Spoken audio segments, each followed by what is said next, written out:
in light of the fact that I'm going to directly contradict the headlines by the president of last week saying that we are not a violent society. I believe we are.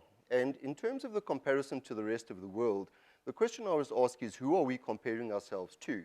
Are we comparing ourselves to anarchical societies where there's no law and order, where raping and pillaging is common practice in war-torn societies, or are we comparing ourselves to the more sedate Europeans like the Swedish?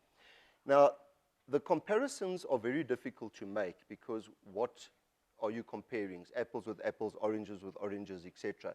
So I rather compared it to what my expectation of living in a society like this is, and I'm afraid of the violence that I see. And the problem with being afraid is that if you look at it on a developmental level, if we are in fear of our lives, of our safety, it's very difficult for us to engage in more complex debates around more complex issues because we are really worried about survival. And if I live in a place where I worry about my children and I worry about survival, the question is, what do we do about it? And in terms of organizations like Women and Men Against Child Abuse, there is a real attempt to address the violence. So, interpersonal violence, and why does it happen in South Africa? I thought, well, there's all these debates around why people are violent. So I researched the criminological perspectives, the sociological perspectives, the anthropological perspectives, the neurodevelopmental perspectives, and you come down to a very simple dichotomy, and it's the nature-nurture debate.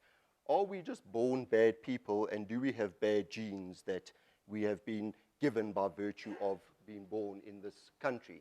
And I can't believe that. So that brings me to the second one, which is nurture. So I thought my area of kind of influence and expertise is around children, parents, and families. And if I looked at the act of conception, there's a theory that we call the war cycle, quite aptly named, but it means the world of abnormal rearing.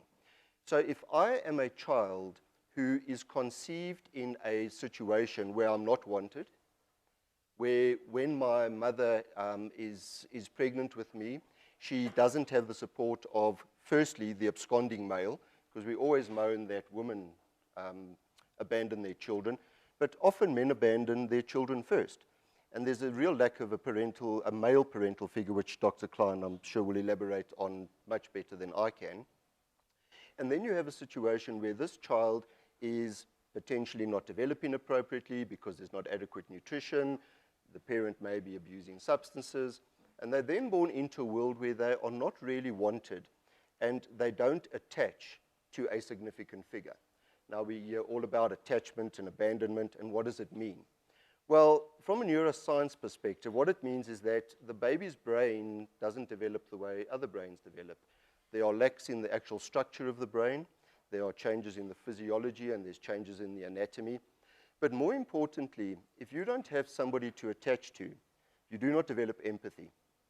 Now, if you think of interpersonal violence, what is at the root of interpersonal violence? My needs supersede yours, and I will do what I like to you to have my need met.